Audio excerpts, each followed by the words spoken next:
అద్భుతకరుడైన యేసు నామమునకు మహిమ కలుగును గాక. మన ప్రభువు మన రక్షకుడు యేసుక్రీస్తు నామములో అందరికీ శుభాభివందనాలు తెలియజేస్తున్నానండి. ఉదయకాల సమయము పాట పాడుకుంటూ దేవుని ఆరాధన చేద్దాం. హల్లెలూయా. Thank you Lord Jesus. అద్భుతం చేయుమయా నా జీవితంలో, నిన్నే నమ్మియున్నానేసయ్యా. అద్భుతం చేయుమయా నా జీవితంలో, నిన్నే నమ్మియున్నానేసయ్యా. నిన్నే నమ్ముకున్నాను, నీ వంటి వారు ఎవరయ్యా. నిన్నే నమ్ముకున్నాను,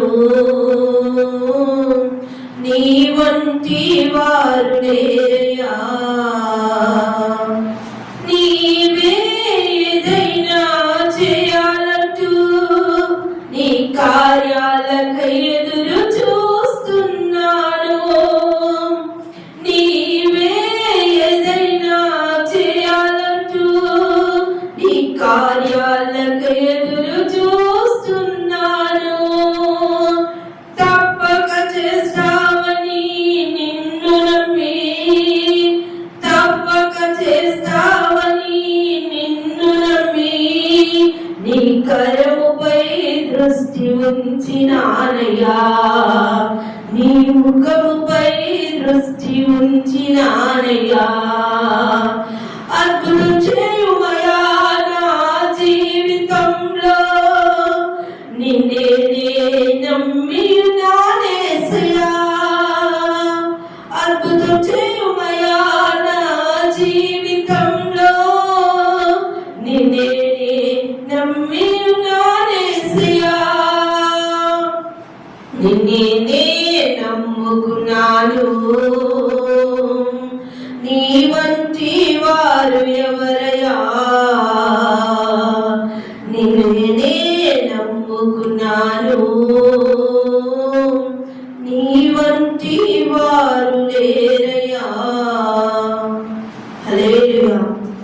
ఈ జూన్ మాసంలో మరి ఈ ఫ్రైడే దినమున అమ్మకు వాగ్దానాన్ని విందామండి. సంఘ కాపరి హెరిటేజ్ లైట్ మినిస్ట్రీ సంఘ కాపరి వచ్చి మనకి వాగ్దానాన్ని వివరిస్తారు. హల్లెలూయా. Thank you Jesus. దేవుని నామము మహిమపరచబడును గాక. ఈ దినానికి ఏర్పాటు చేయబడిన వాక్య భాగము సామెతలు 3వ అధ్యాయము 6వ వచనము 2వ భాగం మనం చదువుతూ ఉన్నాము. అప్పుడు ఆయన నీ త్రోవలను సరళము చేయును. ఆమేన్. హల్లెలూయా.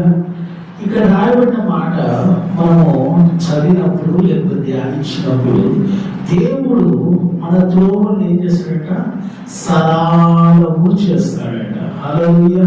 దాని ముందు పైన భాగంలో చదివేమనుకోండి, ఈ విధంగా రాయబడింది, నీ ప్రవర్తన అంతటిలో ఆయన అధికారులకు ఒప్పుకొను, అప్పుడు ఆయన నీ త్రోవలను సరళము చేయు. మనందరం అనుకుంటాము, ఆ దేవుడు నా త్రోవలు సరళం చేస్తాడు. దేవుడు నేను ఎప్పుడు అడిగినా కాదనకుండా, ఏమాత్రము హెసిటేట్ కాకుండా ఆయన నా త్రోవలను సరళం చేస్తాను అనుకుంటాను. కానీ ఇక్కడ మనం చేయాల్సినవి కొన్ని ప్రాముఖ్యమైన పనులు ఉన్నాయి. ఏంటి అంటే 5వ వచనము మొదలుకొని 6వ వచనం మొదటి భాగం వరకు. 5వ వచనం ఏమంటాడంటే నీ స్వబుద్ధిని ఆధారము చేసుకున్నదా. హల్లెలూయా. ఏంటంటే మొదటిగా మనం ఏం చేయాలి? మన త్రోవలు సరళము చేయబడాలి అంటే మన స్వబుద్ధిని మనం ఆధారం చేసుకోవద్దు. అంటే do not lean on your own understanding. చెప్పండి. అంటే నీకున్న ఊహలో, నీకున్న తలంపులు, నీకున్న ఆలోచన, నీకున్న జ్ఞానము, నీకున్న వివేకము, నీకున్న తెలివి, వీటి మీద ఆధారపడకుండా. అలాగే చెప్పండి. స్వబుద్ధిని ఆధారము చేసుకోవడం అంటే నీ అంతట నీవే నిర్ణయాలు తీసుకునే స్థితికి రాకుండా, నీ అంతట నీవే ఏమంటారు ఒక ఉద్దేశంలో స్థిరపరచబడి ఆ నిర్ణయమే సరైనది, ఆ ఉద్దేశమే సరైనది అనుకొని ఆధారం చేసుకోవటము అంటే ఏంటి అంటే నాకు నచ్చినది, నాకు ఇష్టంగా ఉన్నది, నేను ఏదైతే బాగా ఇష్టపడతానో అది అన్నమాట. ఇప్పుడు నీ స్వబుద్ధిని ఆధారం చేసుకోగలుగుతున్నాడు. Do not leave on your own understanding. దాని మీద ఆధారపడటం. హల్లెలూయా. ఇప్పుడు నేనున్నాను, పక్కన ఉన్నారు అనుకోండి, నాకు వారి మీద ఆనుకున్నాను అనుకోండి, అంటే అర్థం ఏంటి? నేను నుంచోలేకపోతున్నాను, నేను కూర్చోలేకపోతున్నాను. వారిని ఏం చేస్తున్నాను? ఆధారము తీసుకొని కూర్చోడానికో, నుంచోడానికో, లేకపోతే నడవటానికో నేనేం చేస్తున్నాను? ఆధారం తీసుకుంటున్నాను. అంటే నేను నడవడానికి శక్తి లేదు కాబట్టి. ఇప్పుడు నీ స్వబుద్ధిని ఆధారం చేసుకోదంటే ఏంటి? నీ బుద్ధిని నువ్వు ఉపయోగించద్దు, నీ ఆలోచన ఉపయోగించద్దు, నీ జ్ఞానమును ఉపయోగించద్దు. ఏం చేయాలి? నీ పూర్ణ హృదయముతో యెహోవా యందు నమ్మిక ఉంచుము. ఆమేన్. హల్లెలూయా. ఇది చాలా ఇంకా ఇంపార్టెంట్. నీ బుద్ధిని ఆధారం చేసుకోవటము ప్రాముఖ్యత అయితే, నీవు నీ పూర్ణ హృదయముతో దేవుని నమ్మటము దానికన్నా ప్రాముఖ్యమైనది. హల్లెలూయా. అంటే నీ పూర్ణ హృదయముతో నువ్వు దేవుని నమ్మగలిగావు అంటే నీ బుద్ధిని నువ్వేం చేసావు? విడిచిపెట్టేసావు. నీ స్వబుద్ధిని నువ్వు ఆధారం చేసుకోవట్లేదని అర్థం. ఉదాహరణకు చిన్న ఎగ్జాంపుల్ చెప్తా. పూర్ణ హృదయముతో దేవుణ్ణి నమ్మటము ఎలా అంటే, ఆలోచనలో, తలంపులో, ఉద్దేశములో కూడా నీకు అనుమానము రాకపోవటం. చెప్పండి, ఏ మాత్రము నీకు అనుమానము కలగకుండటము. దేవుడు చేస్తాడా? చేయడా? దేవుడు అద్భుతము చేయగలుగుతాడా? చేయలేడా? దేవుడితో సాధ్యమవుతుందా? సాధ్యము కాదా? దేవుడితో ఇది జరుగుతుందా? జరగదా అనే ఆలోచన రాకుండా ఉండగలగటమే స్వబుద్ధిని ఆధారం చేసుకోకుండా మన పూర్ణ హృదయంతో ఆయన యందు నమ్మిక ఉంచడం. ఆమె పూర్ణ హృదయంతో నమ్మిక ఉంచేవాడు ఏం చేస్తాడు? తన ప్రవర్తన అంతటిని ఆయన అధికారానికి ఒప్పుకుంటాడు. హల్లెలూయా. ఇప్పుడు నీ ప్రవర్తన ముందేది స్వబుద్ధి, తర్వాత ఏంటి? నమ్మటము పూర్ణ హృదయంతో, మూడవది ఏంటి? ప్రవర్తన. హల్లెలూయా. అంటే ఒకదానికి ఏమన్నా చెప్పండి కనెక్షన్ ఉన్నాయి, లింక్ ఉన్నాయి ఇక్కడ. అంటే నీ బుద్ధిని నువ్వు ఏం చేయాలి? మొదటిగా పూర్తిగా విడిచిపెట్టాలి. అప్పుడు నీ హృదయం అంతటితో, పూర్ణ హృదయంతో దేవుని యందు నమ్మిక ఉంచడము ప్రారంభించాలి. మూడవది ఏంటి? నీ ప్రవర్తన అంతటిని ఆయన అధికారానికి ఒప్పుకోవాలి. హల్లెలూయా.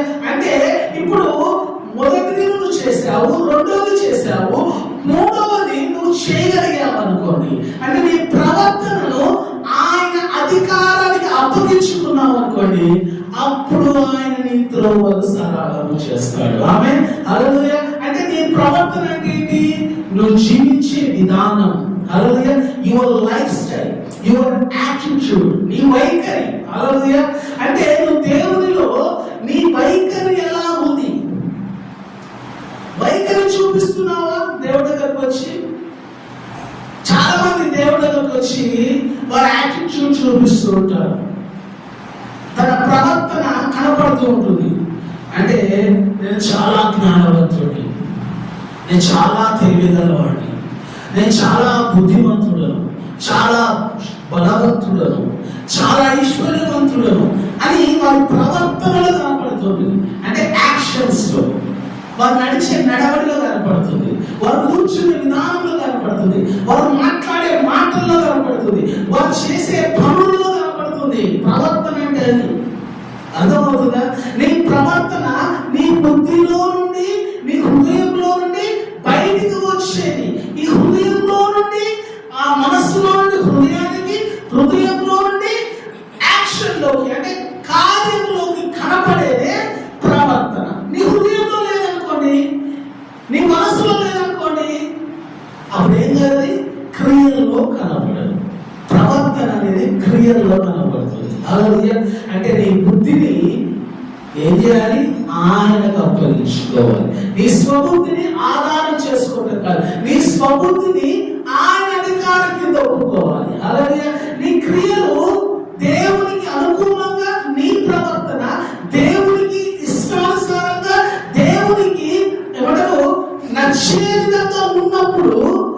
అప్పుడు ఆయన నీ త్రోవలను సరళము చేస్తాడు. ఆమె త్రోవలు సరళము చేయబడటం అంటే నేను మాట చెప్పి ముగించేస్తాను. ఏంటంటే చాలాసార్లు మనం అనుకుంటాం ఏంటి మన త్రోవలు, చాలా రకాల త్రోవలు ఉంటాయి.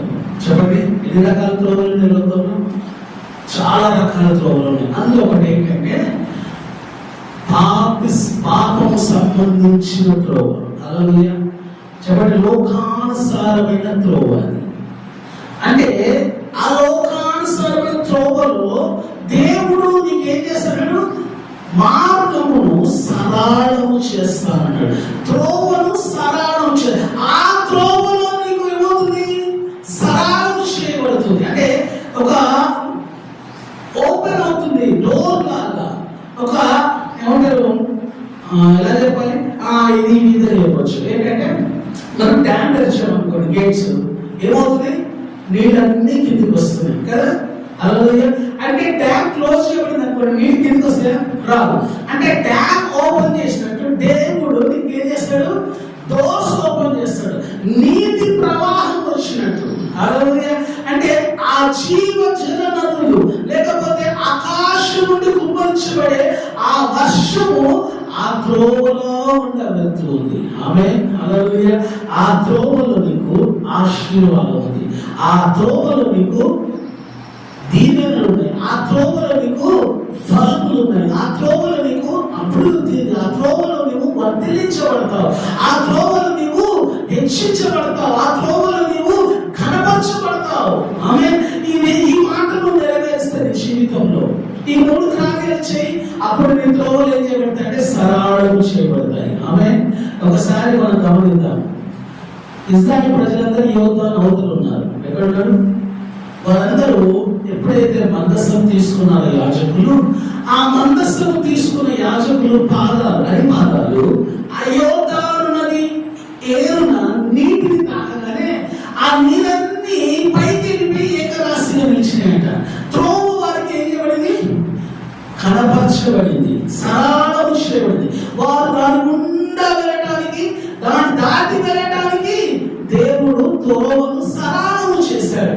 ఎందుకు? వారి పాదాల శక్తులుగా కాదు, వారు మోసిన మందసం ఉంది. ఆమె మందసంలో దేవుని శక్తి ఉంది. మందసంలో దేవుడు ఉన్నాడు. దాన్ని బట్టి వారి పాదాలకు ఏమొచ్చింది? దేవుని శక్తి వచ్చింది, దేవుని ప్రభావం వచ్చింది. అంటే నీవు ఏం మోయాలి? ఆయనను మోయాలి. అప్పుడు నీవు కూడా ఎక్కడ పాదాలు పెడితే అక్కడ త్రోవలన్నీ సరళము చేయబడతాయి. ఎవరి మాటలు దీవించును గాక. ఆమేన్. ప్రార్థన చేద్దాం. నీ జీవితంలో దేవుడు నీ త్రోవలు కూడా సరళం చేయాలని అడుగు. వాక్యం వింటున్నావు కదా, వాక్యం విన్నావు కదా, దేవుని అడుగుదాం. ప్రభా, ఈ ఉదయ కాలము నేను చేస్తున్న ప్రయాణం చేస్తున్న ప్రతి త్రోవలో నాకు సరళము దయచేయను. దేవుడు ఖచ్చితంగా దేవుడు తీయబోతున్నాడు. పరిశుద్ధానికి వందనాలు, కృతజ్ఞతలు చెల్లిస్తున్నాను.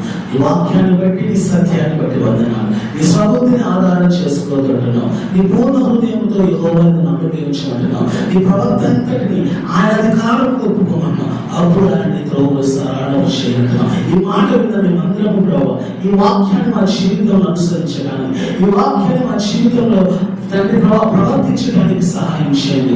వినటకు విందులే కాదు, గ్రహింపాలన్నా వినటం ప్రభావ విశ్వాసం కలుగునన్నా మేము విశ్వాసంతో వింటున్నాం. ప్రభావ మా జీవితంలో కార్యం జరిగించండి. మా త్రోవలు సరళము చేయబడును గాక. మా త్రోవలు మూసుకుపోయిన త్రోవలన్నీ తెరవబడును గాక. మూసుకుపోయిన ద్వారాలన్నీ తెరవబడును, మూసుకుపోయిన మార్గాలన్నీ తెరవబడును గాక అని మేము ప్రార్థన చేస్తున్నాం. ప్రభా, ఈ త్రోవలు వెళ్తున్నాము, ఆ త్రోవలో మీరు మాతో పాటు ప్రయాణం చేయండి. నిన్ను మోసుకుంటూ ప్రభా, నిన్ను మేము ప్రభా తండ్రి మీతో పాటు మేము వెళ్ళే వాళ్ళగా మా కృప చూపించండి. మీరు మహిమ పొందండి. ఇదే కాలం మీ వాక్యం ఉన్న వారి జీవితాలు గొప్ప అద్భుతాలు చెల్లించమని యేసు నామమున అడుగుచున్నాము మా ప్రియ తండ్రి. ఆమేన్. హల్లెలూయా. ప్రతి ఒక్కరికి praise Lord. Pastor Solomon YouTube channel like చేసి షేర్ చేయాల్సిందిగా ప్రతి ఒక్కరికి మాటలు ముగిస్తున్నాను.